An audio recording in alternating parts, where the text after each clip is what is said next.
Hello friends, मेरे स्पामिस्ट्री and astrology video channel पे आपका स्वागत है। तो आज हम एनालिसिस करेंगे सैन का और चेक करेंगे इसमें क्या-क्या नई चीजें हमें सीखने के लिए मिलती हैं। तो एज यूजुअल शुरू करूंगा फिंगर्स के एनालिसिस से। उसके बाद चेक करेंगे फिंगर्स की सेटिंग को एंड माउंट्स को, और सबसे लास्ट में हम चेक करेंगे लाइंस को। इस तरह से पूरे हैंड का जो एनालिसिस हम कंप्लीट करेंगे। तो चलिए मैं शुरू करने जा रहा हूँ, साथ साथ ड्रॉ करता जाऊंगा आपके लिए ताकि आपको समझने में कोई दिक्कत ना हो। दोस्तों, वीडियो शुरू करने से पहले आपको बताना चाहूँगा, यह जो नंबर आपको आपकी स्क्रीन के ऊपर नज़र आ रहा है, यह मेरा व्हाट्सएप नंबर है। अगर आप भी अपने हाथ की वीडियो बनवाना चाहते हैं या फ़ोन कंसल्टेशन लेना चाहते हैं, तो इस व्हाट्सएप नंबर पर मैसेज सेंड कर सकते हैं। तो यहाँ पर आप देख सकते हैं इनकी जो हथेली है, कुछ इस तरह से एक कंप्लीट स्क्वायर शेप बनाती हुई नज़र आ रही है, जो इंडिकेट करती है एक हार्ड वर्किंग टाइप की नेचर को। और अगर इनकी फिंगर्स को चेक किया जाए तो काफ़ी अच्छी थिकनेस में इनकी फिंगर्स नज़र आ रही हैं और काफ़ी अच्छी लंबाई इनकी फिंगर्स की यहाँ पर आप देख सकते हैं। यह इनकी शनि फिंगर है जो काफ़ी अच्छी लंबाई में है, जिसकी वजह से ऐसे व्यक्ति काफ़ी मेहनती नेचर के होते हैं, डिसिप्लिन को फॉलो करने वाले, अनुशासन प्रिय होते हैं और अपनी इन्हीं क्वालिटीज की वजह से लाइफ में अच्छी प्रोग्रेस पाने में भी कामयाब रहते हैं। उसी के साथ साथ इनकी सूर्य फिंगर की लंबाई भी काफ़ी अच्छी है। आप देखेंगे यह फिंगर, जिसको हम अनामिका उंगली भी कहते हैं, सूर्य फिंगर कहलाती है। इसकी लंबाई अगर देखी जाए तो यहाँ पर इनकी इंडेक्स फिंगर से ज्यादा लंबाई में यह फिंगर नजर आ रही है। इस फिंगर का अच्छी लेंथ में होना नेटिव की क्रिएटिविटी को इंडिकेट करता है। ऐसे व्यक्ति काफी क्रिएटिव माइंडेड होते हैं, काफी अच्छी आर्टिस्टिक क्वालिटीज इनके भीतर रहती हैं। उसी के साथ साथ एक अच्छा सोशल सर्कल बना पाने में भी ऐसे नेटिव कामयाब रहते हैं जिनकी सूर्य फिंगर ज्यादा लंबाई में हो। लेकिन उसके साथ साथ ऐसे व्यक्ति थोड़े से रिस्क टेकर भी होते हैं। लाइफ में रिस्क लेने की रुचि इनके भीतर अधिक रहती है जिनकी सूर्य फिंगर ज्यादा लंबी हो। कई बार तो अपनी धन की इन्वेस्टमेंट्स के मामले में भी रिस्क ले बैठते हैं और अपने धन को ऐसी जगहों पर इन्वेस्ट कर देते हैं जहां पर लॉस के चांसेस भी हों, जैसे शेयर मार्केट है, क्रिप्टो करेंसीज हैं, म्यूचुअल फंड्स हैं। ऐसी जगहों पर भी अपने धन को इन्वेस्ट कर बैठते हैं। तो इस तरह का स्वभाव व्यक्ति का रहता है जिनकी सूर्य फिंगर ज्यादा लंबाई में हो। लेकिन अगर हम इनकी इंडेक्स फिंगर की बात करें तो यह फिंगर भी शॉर्ट नहीं है।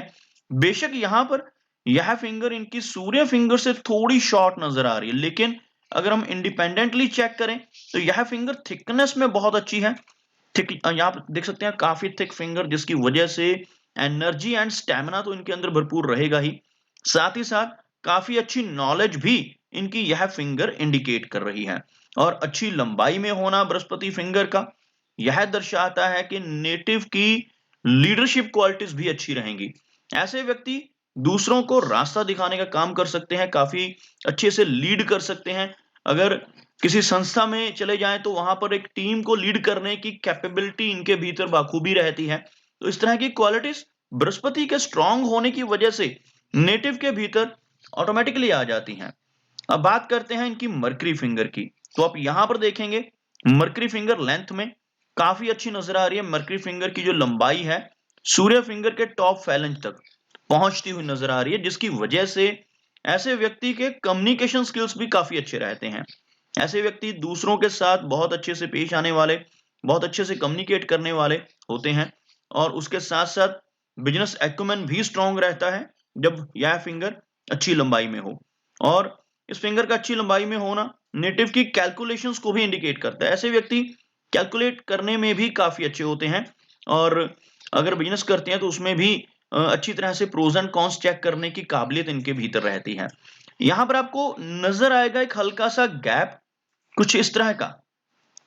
जब ये दोनों फिंगर्स, खास तौर पर सूर्य और मरकरी, जब ये दोनों फिंगर्स आपस में गैप को इंडिकेट करें तो यह नेटिव की इंडिपेंडेंट नेचर को भी दर्शाती हैं। ऐसे व्यक्ति थोड़े से जिद्दी स्वभाव के भी होते हैं, मनमर्जी के मालिक होते हैं और लाइफ में जो काम करने की ठान लेते हैं उसको कर कर ही दम लेते हैं। कुछ इस तरह का स्वभाव, रिबिलियन टाइप की नेचर ऐसे व्यक्ति की रहती है।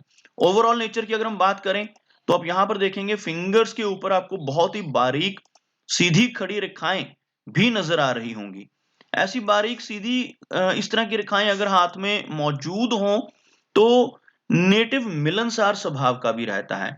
और जब यह बेस फैलेंजिस की जो जगह रहती है, यहां पर अगर यह फिंगर्स आपस में सटी हुई हों, तो ऐसे नेटिव की मनी मैनेजमेंट को बेहतर कर देती हैं। ऐसे व्यक्ति धन की अहमियत को समझते हैं और धन को किस तरह से खर्च करना है, किस तरह से स्टोर करना है, इन चीज़ों को भली-भांति ऐसे व्यक्ति सीख जाते हैं और लाइफ में अप्लाई भी करते हैं। चलिए आगे बढ़ते हैं और चेक करते हैं इनके सभी माउंट्स को, उसके बाद हम चेक करेंगे इनके सभी रेखाओं को। तो यहाँ पर अगर मैं एक लाइन ड्रॉ करता हूँ, तो कुछ इस तरह की एक रेखा बनकर सामने आ रही है, जिसमें आप देख सकते हैं कोई भी माउंट यहाँ पर लो सेट नहीं हो रहा। इवन इनका जो मरकरी है, वो भी यहाँ पर काफ़ी अच्छी पोज़ीशन दिखा रहा है, काफ़ी अच्छी स्पेस दिखा रहा है। मरकरी माउंट सेंटर से हल्का-सा दबता हुआ नज़र आ रहा है, लेकिन यहाँ पर आपको कुछ इस तरह की खड़ी रेखाएँ नज़र आ रही होंगी। यही वो माउंट है, यहाँ पर खड़ी रेखाओं का होना सबसे अच्छा माना जाता है। बुध पर्वत के ऊपर अगर ऐसी खड़ी रेखाएँ हों, तो ऐसे व्यक्ति सिम्पैथेटिक नेचर के होते हैं, हीलिंग क्वालिटीज़ इनके भीतर रहती हैं, दूसरों को हील करने की कैपेबिलिटी इनके भीतर आ जाती है।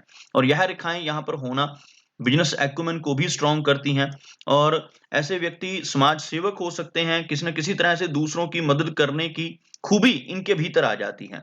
कम्युनिकेशन स्किल्स तो ऑलरेडी इनके मैं बता चुका हूँ काफ़ी बेहतर रहेंगे, क्योंकि फिंगर की लंबाई भी काफ़ी अच्छी है और साथ-साथ मरकरी माउंट भी यहाँ पर काफ़ी अच्छा नज़र आ रहा है। सूर्य माउंट की अगर हम बात करें, तो सूर्य माउंट यहाँ पर दबता हुआ नज़र आएगा आपको। यहाँ पर एक अंदर की तरफ गड्ढा-सा बनता हुआ आपको नज़र आ रहा होगा इस एरिया में, जिसकी वजह से नेटिव को थोड़ी-सी दिक्कत आती है यश प्राप्त करने में। इन लोगों का भी सूर्य पर्वत इस तरह से अंदर की तरफ दब रहा हो, ऐसे व्यक्ति दूसरों की कितनी भी मदद कर लें, कितनी भी हेल्प कर लें, फिर भी यश नहीं मिल पाता, दूसरों की तरफ से रिवार्ड नहीं मिल पाता, यह दिक्कत नेटिव को फेस करनी पड़ सकती है। लेकिन ओवरऑल अगर आप देखोगे, तो यहाँ पर एक इस तरह की रेखा आपको नज़र आएगी। बाकी कुछ बारीक रेखाएँ और भी हैं, जिसकी वजह से मल्टीटास्किंग टाइप की पर्सनैलिटी तो रहेगी, लेकिन एक स्ट्रॉन्ग रेखा होने की वजह से लेटर एज में चलकर इन्हें सोसाइटी में काफ़ी अच्छी पहचान ज़रूर मिलेगी। शनि की अगर हम बात करें, तो आप देख सकते हैं यह जो एरिया है शनि का, अंदर की तरफ दबता हुआ, और शनि पर्वत अगर दब रहा हो, तो नेटिव को लाइफ में काफ़ी मेहनत भी करनी पड़ती है। यह माउंट अगर उठा हुआ हो और लंबी शनि रेखा हाथ में हो, तब नेटिव को बिना मेहनत के सब कुछ हासिल हो जाता है। लेकिन जब यह पर्वत अंदर की तरफ दबे, तो ऐसे व्यक्ति को अपनी कोई भी इच्छा को पूरा करने के लिए काफ़ी मेहनत पहले करनी पड़ती है, तभी जाकर वो इच्छाएँ पूरी हो पाती हैं। अपने कंफर्ट ज़ोन से निकल कर काम करना पड़ता है, तो यह चीज़ें इनके केस में रहेंगी। अच्छी बात क्या है यहाँ पर एक शनि रेखा का होना। यह रेखा जिसको हम भाग्य रेखा भी कहते हैं। बेशक इस रेखा में कुछ ब्रेक्स नज़र आ रही हैं आपको, इस तरह से यह रेखा बीच-बीच में टूटती हुई नज़र आएगी। इस एरिया में एक ओवरलैपिंग और इस एरिया में फिर से एक ब्रेक, उसके बाद यह रेखा आगे स्ट्रॉन्ग होकर चलती हुई। अगर आप यहाँ पर देखेंगे, तो यह लगभग 36 से लेकर 38 की एज तक एक गैप नज़र आ रहा है, जिसकी वजह से इन एजेस में इन्हें थोड़ी-सी दिक्कत रहेगी, फाइनेंशियल दिक्कतों का भी सामना करना पड़ेगा। लेकिन 38 की एज के बाद यह रेखा स्ट्रॉन्ग होती नज़र आ रही है और एक अच्छी स्ट्रेंथ में ऊपर की तरफ बढ़ रही है। यहाँ से अगर आप देखोगे, यह रेखा स्ट्रॉन्ग हो रही है और साथ-साथ एक और रेखा चल रही है। तो यहाँ पर एक पॉजिटिव देख सकते हैं, पॉजिटिविटी आ रही है इनकी इस रेखा में। तो 38 की एज के बाद भाग्य काफ़ी अच्छा इनका साथ ज़रूर देगा। बात करते हैं इनके गुरु पर्वत की। यह जो एरिया है बृहस्पति यानी गुरु का एरिया कहलाता है। यहाँ पर इस तरह की रेखाएँ होना, जो नीचे से ऊपर की तरफ चलती हैं, इन्हें बहुत ही शुभ माना जाता है। ऐसी रेखाओं को हम प्रोग्रेस लाइन्स का नाम देते हैं और जिन लोगों के हाथ में ऐसी प्रोग्रेस लाइन्स होती हैं, ऐसे व्यक्ति लाइफ में निरंतर प्रोग्रेस करते हैं, अपनी मेहनत के बलबूते पर आगे बढ़ते हैं और काफ़ी ज्ञानवान होते हैं ऐसे व्यक्ति जिनका बृहस्पति पर्वत उभरा हुआ हो। तो यहाँ पर यह क्वालिटीज़ इनके भीतर नज़र आ रही हैं। बृहस्पति फिंगर बहुत अच्छी लंबाई में और यह जो पर्वत है, जो माउंट है, वो भी उभरा हुआ और साथ में प्रोग्रेस लाइन्स यहाँ पर मौजूद हैं। आगे बढ़ते हैं और चेक करते हैं इनकी हार्ट लाइन को। आप देख सकते हैं हार्ट लाइन बहुत ही अच्छी है और एक इस तरह से कर्व बनाती हुई नज़र आ रही है। इस तरह की कर्व्ड हार्ट लाइन जिनके हाथ में होती है, ऐसे नेटिव थोड़े से इमोशनल नेचर के भी होते हैं। हार्ट लाइन का कर्व में होना व्यक्ति को दूसरों की हेल्प करने वाला बनाता है, सिम्पैथेटिक नेचर का बनाता है। ऐसे व्यक्ति केयरिंग नेचर के होते हैं, बहुत अच्छा स्वभाव ऐसे व्यक्ति का रहता है, लेकिन कई बार थोड़े ओवर इमोशनल भी हो जाते हैं। तो हार्ट लाइन में कोई भी दिक्कत नज़र नहीं आ रही, बहुत ही क्लियर और बहुत ही अच्छी हार्ट लाइन इनकी नज़र आ रही है। अगर हम बात करें इनकी लाइन ऑफ माइंड की, आप देखेंगे ये इनकी लाइन ऑफ लाइफ है और लाइफ लाइन और माइंड की लाइन में एक दूरी बनती हुई आपको नज़र आएगी। यहाँ पर मैं ये लाइन्स ड्रॉ कर रहा हूँ, यहाँ पर आपको एक गैप नजर आ रहा होगा। इस तरह का गैप इन दोनों रेखाओं के बीच में होना क्लियरली इंडिकेट करता है कि ऐसे नेटिव थोड़े से जिद्दी स्वभाव के होंगे। इंडिपेंडेंट होते हैं ऐसे व्यक्ति जिनकी इन दोनों रेखाओं में गैप हो। छोटी एज से ही अपने सारे डिसीजंस खुद से लेना शुरू कर देंगे। और ऐसे व्यक्ति जिनकी इन दोनों रेखाओं में गैप होता है, थोड़े जिद्दी स्वभाव के, रेबिलियन नेचर के, और जिस काम को करने की ठान लेंगे उस काम को कर ही दम लेंगे, रिस्पॉन्सिबिलिटीज उठाने वाले होते हैं। यहाँ पर ये सारी खूबियां इन रेखाओं के गैप की वजह से आएंगी। लेकिन इस रेखा का डिप नीचे की तरफ जाना नेटिव को ओवर इमेजिनेशन करने वाला भी बनाता है। ऐसे व्यक्ति की कल्पनाशीलता बहुत अधिक रहती है। ऐसे व्यक्ति सोचते बहुत अधिक हैं, इस वजह से थोड़ा तनाव भी लाइफ में रह सकता है। लाइफ लाइन की अगर हम बात करें तो इनकी जो लाइफ लाइन है काफी अच्छी लंबाई में है। आप देख सकते हैं लाइफ लाइन बिल्कुल नीचे तक मणिबद्ध रेखाओं तक पहुंचती हुई नजर आ रही है। लाइफ लाइन जितनी अच्छी और लंबी हो, डीप कट हो, उतनी अच्छी हेल्थ व्यक्ति की रहती है और उतनी लंबी एज भी रहती है। यहां तक आप देखेंगे इनकी लाइफ लाइन पहुंचती हुई, और लगभग 80 के आसपास की एज रहने वाली है। और यहाँ पर आपको बिल्कुल अंत में इस तरह से एक फिश की आकृति बनती हुई भी नजर आएगी। यह जो एरिया रहता है, बेस का एरिया रहता है क्लाई के पास का, इसको हम केतु का एरिया कहते हैं। यहाँ पर इस तरह का फिश का सिंबल बने तो ऐसे व्यक्ति को अचानक धन लाभ लाइफ में होते हैं, और फॉरेन ट्रैवल करने का मौका भी ऐसे व्यक्ति को लाइफ में जरूर मिलता है। तो ये यहाँ पर बेनिफिट रहेंगे। इस तरह के चिन्ह होने के लगभग 80 के आसपास की एज रहने की संभावनाएं।